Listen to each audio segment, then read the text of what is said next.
Welcome back students.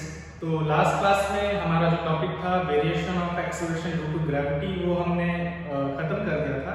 और उससे पहले हमने देखा था एक्सेलरेशन ड्यू टू ग्रेविटी और Newton's universal of gravitation gravitation force में डिफरेंस क्या है। इतनी चीजें हमने इस पर्टिकुलर चैप्टर ग्रेविटेशन में कंप्लीट कर दी। आज हम लोग क्या देखने वाले हैं नेक्स्ट इस लेक्चर में। मैंने आपको लास्ट क्लास में भी बताया था कि हम मास और वेट में डिफरेंस देखने वाले हैं, जो काफी स्टूडेंट्स को कंफ्यूजिंग लगता है और ये फेवरेट क्वेश्चन रहता है आपके स्कूल एग्जाम्स में, find what is the difference between mass and weight. और एक्चुअल में काफी इंपॉर्टेंट है। एक्चुअल में मास और डिफरेंट दोनों ही, मास एंड वेट जो टर्म्स हैं दोनों काफी डिफरेंट हैं, बिल्कुल डिफरेंट एक दूसरे से, जो हम आज यहाँ बिल्कुल अच्छे से क्लियर करने वाले हैं।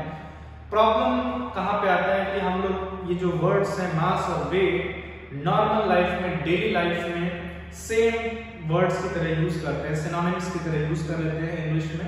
तो इस वजह से कंफ्यूजन आता है कि क्या मास और वेट डिफरेंट चीजें हैं कि नहीं है, जो कि हम यहाँ क्लियर करने वाले हैं।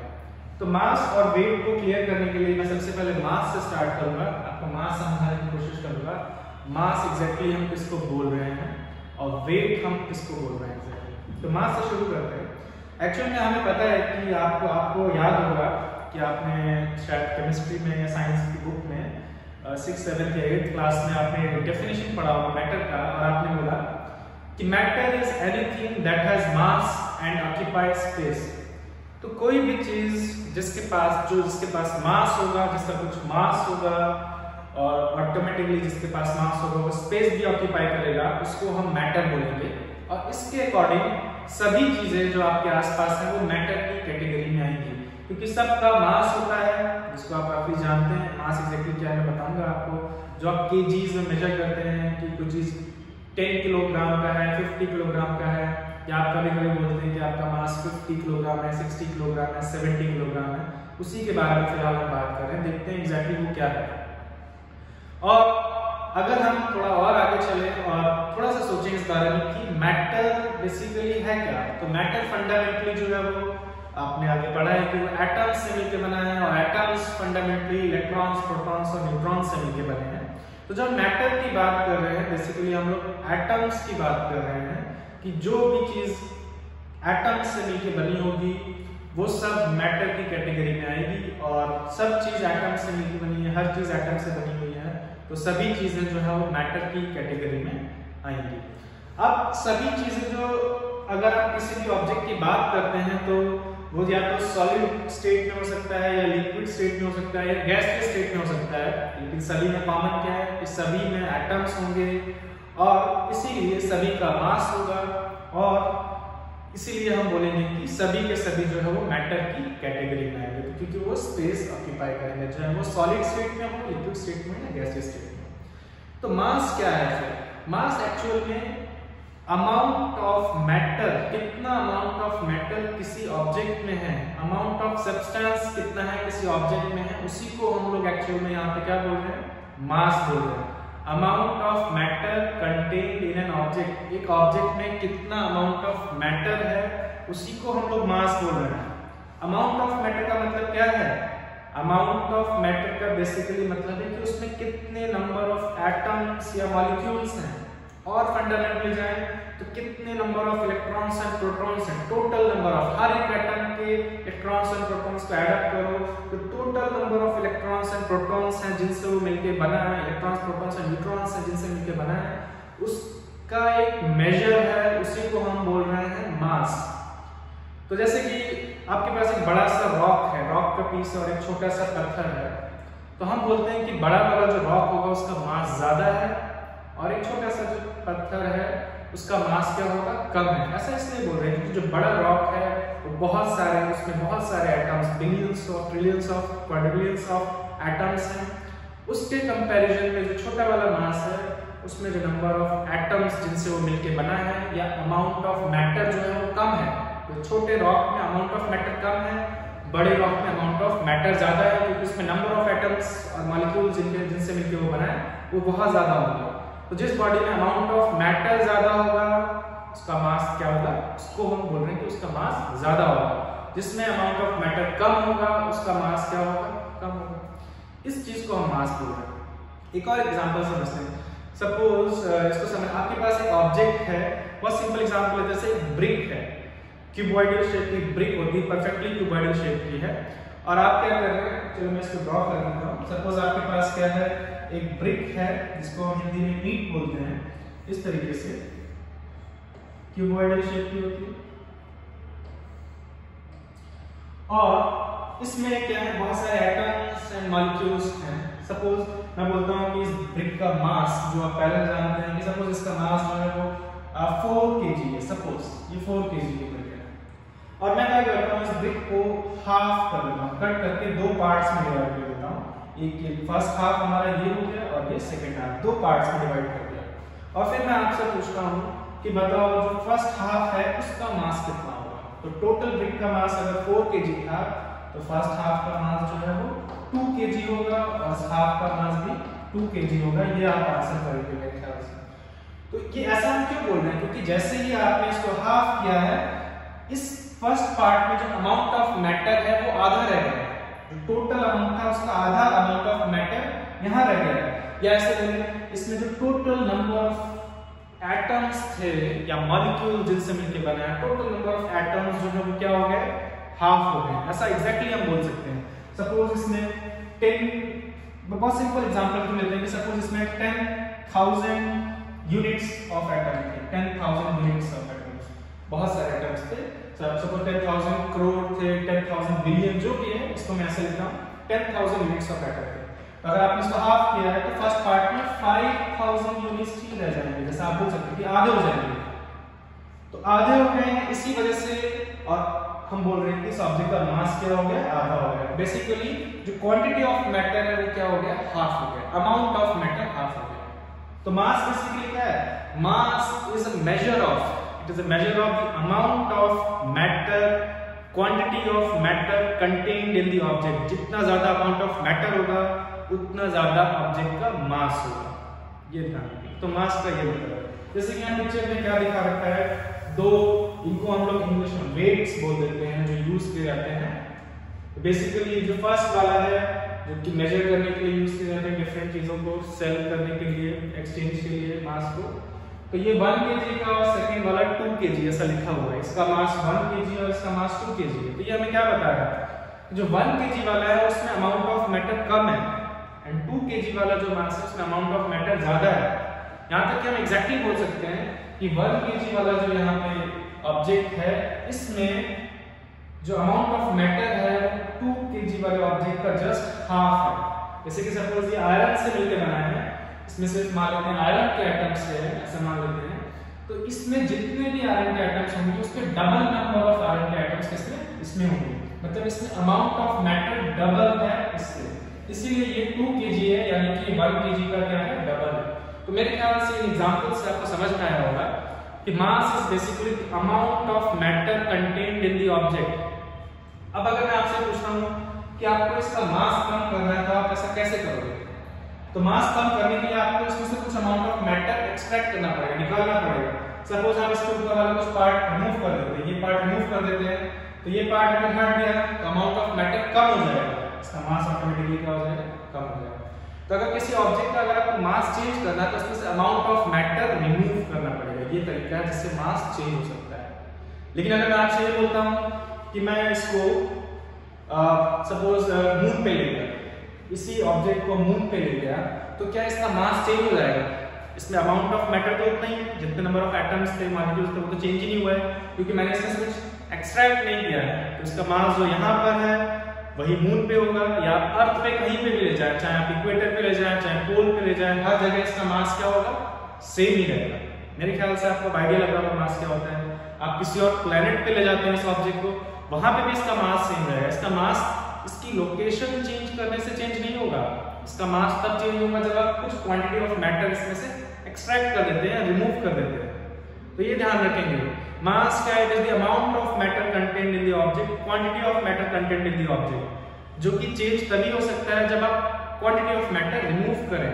अगर आप ऑब्जेक्ट की लोकेशन चेंज करते हैं, ऑब्जेक्ट को डिफरेंट लोकेशंस पे ले जाते हैं, कहीं पे भी मास चेंज नहीं होगा जब तक कि उसमें से कुछ अमाउंट ऑफ मैटर रिमूव ना किया जाए। मेरे ख्याल से यहाँ पे आपको मास की एक अच्छी अंडरस्टैंडिंग मिल गई होगी। तो जब आप बोलते हैं कि आपका मास 50 kg है तो बेसिकली आप एक आइडिया दे रहे हैं कि आपकी बॉडी में अमाउंट ऑफ मैटर कितना है, जो कि बोन के फॉर्म में, फ्लैश के फॉर्म में, स्किन के फॉर्म में, डिफरेंट ऑर्गन्स के फॉर्म में। कि अगर आप राइस की बात करते हैं, आप राइस ले लेंगे, आप बोलते हैं कि 2 kg राइस है, तो 2 kg राइस बोल रहे हैं, इसका मतलब हम बता दें कि उसमें क्वांटिटी ऑफ राइस कितना, राइस बेसिकली मैटर या एटम से निकल रहा है, तो क्वांटिटी ऑफ राइस कितना है। अगर आप डबल राइस ले लीजिए, उसका ही डबल ले लेंगे तो 4 kg हो जाएगा, क्योंकि आपने क्वांटिटी ऑफ मैटर डबल कर दिया है। ठीक है, आगे चलते हैं वेट क्या है। फिर ध्यान रखना, वेट बिल्कुल डिफरेंट है मास से। वैसे तो हम इंग्लिश लैंग्वेज को जब यूज करते हैं नॉर्मली, इन वर्ड्स को हम जब साइंटिफिकली यूज नहीं करते हैं तो हम मास और वेट में ज्यादा डिफरेंस नहीं रखते हैं। आप कभी कभी भी बोल देते हैं कि आपका वेट 50 किलोग्राम है, जो कि गलत होगा। आपका वेट 50 किलोग्राम नहीं, आपका मास 50 किलोग्राम है। टेक्निकली साइंटिफिकली ये सही होगा। कैजुअली आप बोल सकते हैं, क्योंकि हम समझ जाते हैं एग्जैक्टली किस बारे में बात हो रही है। आगे चलते हैं कि वेट क्या है। तो वेट जो है एक्चुअल में फोर्स के बारे में बात कर रहे हैं। अर्थ जो है सभी ऑब्जेक्ट पे एक फोर्स एक्सर्ट करता है, जिसको हम अर्थ का ग्रेविटेशनल फोर्स बोलते हैं, और वो फोर्स जो है हमेशा किस तरफ होता है, toward the centre of the अर्थ। वो फोर्स हमेशा toward the centre of the अर्थ होता है, इस तरीके से एक्ट करता है। यह हमें पता है अगर ऑब्जेक्ट इस लोकेशन पे है तो फोर्स इस डायरेक्शन में होगा, इस लोकेशन पे तो इस डायरेक्शन में होगा, इस लोकेशन पे तो इस डायरेक्शन में होगा, इस लोकेशन पे इस डायरेक्शन में होगा, इस लोकेशन पे इस डायरेक्शन में होगा। अर्थ किसी ऑब्जेक्ट पे कितना ग्रेविटेशनल फोर्स एक्सर्ट करता है वही उसका वेट कहलाता है। तो वेट बिल्कुल अलग है। वेट फोर्स के बारे में बात हो रही है कि अर्थ ऑब्जेक्ट पे जो फोर्स एक्सर्ट कर रहा है वो फोर्स का वैल्यू कितना है, वही ऑब्जेक्ट का वेट कहलाएगा। तो वेट का मास से इनडायरेक्टली कोई रिलेशन नहीं। मास एक अलग चीज है, mass is the amount of matter content in the object, इसका फोर्स से कोई रिलेशन नहीं है। बट अर्थ किसी ऑब्जेक्ट पे कितना फोर्स अप्लाई कर रहा है वो उस ऑब्जेक्ट का वेट होगा। तो देखते हैं कैसे। जैसे कि मैं मान लो यहाँ पे बात करता हूँ, इस ये रहा ऑब्जेक्ट जो कि near the surface of the earth है, near the surface of the earth है। मान लेते हैं इसका मास जो है वो 2 kg है। मान लेते हैं इसका मास जो है वो 2 kg है, करेक्ट। और हमें ये फाइंड करना है कि इसके ऊपर ग्रेविटेशनल फोर्स कितना लग रहा है। तो मैं यहाँ पे न्यूटन सेकंड लॉ यूज करूंगा। According to Newton second law of motion, net force जो है किसी भी ऑब्जेक्ट के ऊपर it is equal to mass into acceleration of the object. अब ऑब्जेक्ट पे सिर्फ ग्रेविटेशनल फोर्स लग रहा है तो ये नेट फोर्स जो है वो उसी के बराबर होगा। तो यहाँ पे ऑब्जेक्ट पे जो नेट फोर्स लग रहा है वो कौन सा फोर्स है, वो है ग्रेविटेशनल फोर्स ही है। तो इस ऑब्जेक्ट पे जो ग्रेविटेशनल फोर्स होगा वो किसके बराबर होगा, इस ऑब्जेक्ट का मास मल्टीप्लाइड बाय इट्स एक्सेलरेशन। और ये एक्सेलरेशन किसकी वजह से है, ग्रेविटेशनल फोर्स की वजह से। तो आपको याद होगा acceleration due to gravitational force of earth या एक्सेलरेशन ड्यू टू ग्रेविटी को हम लोग स्मॉल g से डिनोट करते हैं। तो मैं इस a को क्या लिख सकता हूँ, स्मॉल g लिख सकता हूँ। तो अगर आपको ये फाइंड करना है कि किसी भी ऑब्जेक्ट पे ग्रेविटेशनल फोर्स कितना लग रहा है ड्यू टू अर्थ, आप directly m into g calculate कर सकते हो। m का वैल्यू जो है यहाँ पे 2 है और मैंने बोला है object near the surface of the earth है, तो हम लोग g का वैल्यू पहले निकाल चुके 9.8 ले सकते हैं। और इसको अगर हम लोग कैलकुलेट करेंगे तो आंसर आएगा 19.6 न्यूटन। फोर्स है, ध्यान रखना ग्रेविटेशनल फोर्स है, और वो आया 19.6 न्यूटन। तो अगर ये 2 kg का ऑब्जेक्ट है और इस पे ग्रेविटेशनल फोर्स हमने निकाला वो कितना है 19.6 न्यूटन, वही उसका वेट है। क्योंकि ऑब्जेक्ट्स पे अर्थ का जो ग्रेविटेशनल फोर्स लग रहा होगा वही उसका क्या कहलाएगा, वेट कहलाएगा। तो 19.6 न्यूटन क्या है, इस ऑब्जेक्ट का वेट है। मेरे ख्याल से आपको समझ आएगा वेट क्या है। तो आप ऐसे भी कर सकते हैं कि अगर आपको किसी ऑब्जेक्ट का वेट फाइंड करना है, ऐसे बोल सकते हैं किसी भी ऑब्जेक्ट का अगर आपको वेट फाइंड करना है तो उसका mass multiplied by the acceleration due to gravity, दोनों को मल्टीप्लाई कर देंगे, वो ऑब्जेक्ट का वेट कहलाएगा। That means weight of the object is equal to m into g, क्योंकि m into g आपको क्या देगा, the gravitational force exerted by the earth on the object। तो ये होता है ऑब्जेक्ट का वेट। वेट क्या होता है, it is the gravitational pull या gravitational force acting on the object। अब अगर ऑब्जेक्ट का मास ज्यादा होता है तो उसका वेट ऑटोमेटिकली ज्यादा हो जाएगा। जैसे कि ऑब्जेक्ट जो है, अगर मान लो एक ऑब्जेक्ट और है जो कि 10 kg का है, तो इसका वेट कितना होगा, वेट निकालने के लिए m into g करना है। हमने देखा है यहाँ पे near the surface of the earth ही लेके चलेंगे, तो वेट मास हमारा 10 हो गया, g का वैल्यू 9.6 यानी कि जो 10 kg का जो हमारा मास है उसका वेट कितना होगा 98 न्यूटन। तो वेट क्या है? It is the force exerted by the earth on the objects। Clear है? तो मेरे ख्याल से आपको मास और वेट अच्छे से क्लियर होगा। ध्यान रखना आगे से अगर किसी ऑब्जेक्ट को आपको वेट निकालना है तो mg कैलकुलेट करके आप निकाल सकते हैं। तो अब जो हमने पॉइंट्स डिस्कस किए हैं, जो फंडामेंटल पॉइंट्स डिस्कस किए हैं मास और वेट के बीच में डिफरेंस, उनको शॉर्ट में देखते हैं। सबसे पहले हमने बात की कि मास जो है वो क्या है? It is a measure of amount of matter contained in an object. एक ऑब्जेक्ट में कितना अमाउंट ऑफ मैटर कंटेंट है वो उसका क्या कहलाता है? मास कहलाता है। और वेट क्या है? Weight is the force with which earth attracts the objects towards its centre. Earth objects को अपने सेंटर की तरफ किस फोर्स से अट्रैक्ट कर रही है वही उसका वेट कहलाता है, जो कैसे हम फाइंड कर सकते हैं? m into g से, मास और एक्सेलरेशन ड्यू टू ग्रेविटी को मल्टीप्लाई करके। ओके, तो मास क्या है? Mass of object does not change on changing its location. अगर आप किसी ऑब्जेक्ट की लोकेशन चेंज करते हैं, ऑब्जेक्ट को एक लोकेशन से दूसरे लोकेशन ले जाते हैं, तो उसका मास चेंज नहीं होगा। ये ध्यान रखेंगे, ऑब्जेक्ट का मास नहीं चेंज होगा। यही हमने डिस्कस किया, क्योंकि मास तभी चेंज होगा जब आप उसमें से कुछ अमाउंट ऑफ मैटर एक्सट्रैक्ट करें। तो लोकेशन चेंज करने से मास चेंज नहीं होगा।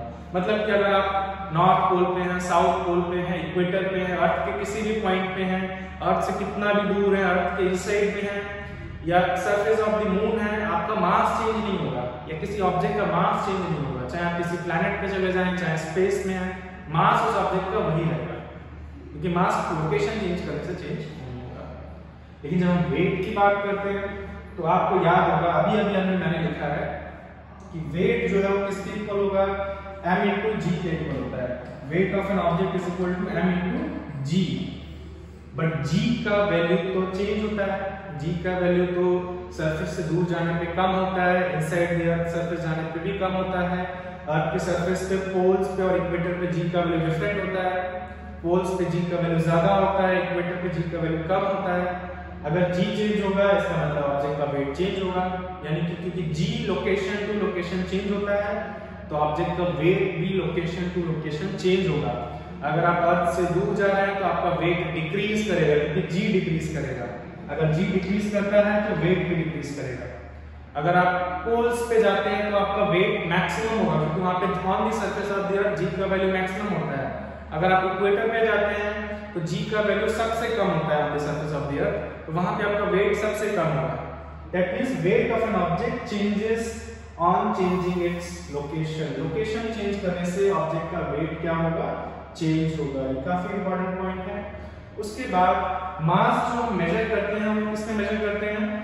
किलोग्राम्स में। ऐसा unit of mass is kilogram. जो आप किलोग्राम में किसी भी ऑब्जेक्ट के बारे में बताते हैं वो एक्चुअल में उसका क्या होता है? मास होता है। ध्यान रखेंगे टेक्निकली।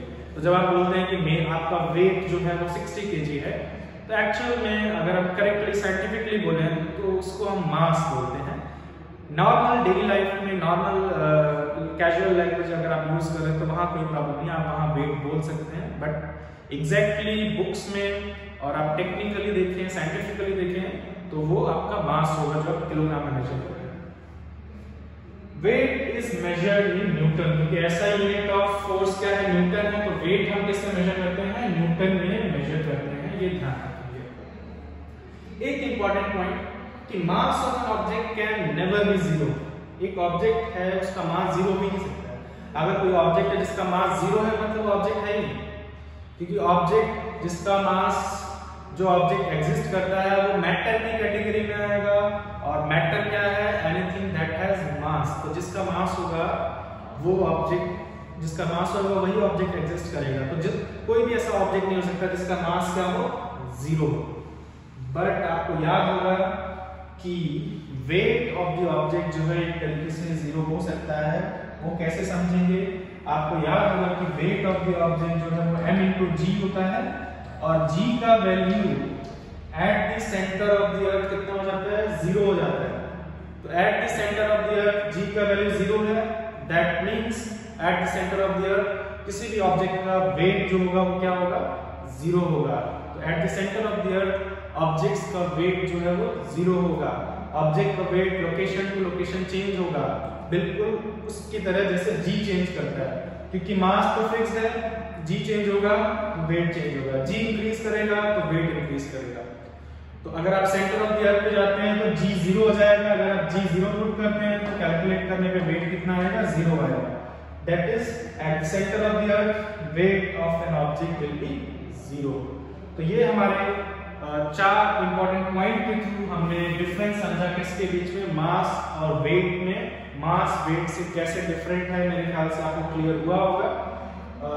हमें अब आगे जो देखना है इस चैप्टर में, अगर मैं एक बार आपको समराइज कर दूं कि हमने अभी तक क्या क्या पढ़ा है, तो हमने ग्रेविटेशन स्टार्ट किया था, वहां पे ग्रेविटी, ग्रेविटेशनल फोर्स और ग्रेविटेशन, 3 वर्ड्स में एग्जैक्ट मीनिंग क्या है इनका वो हमने देखा था।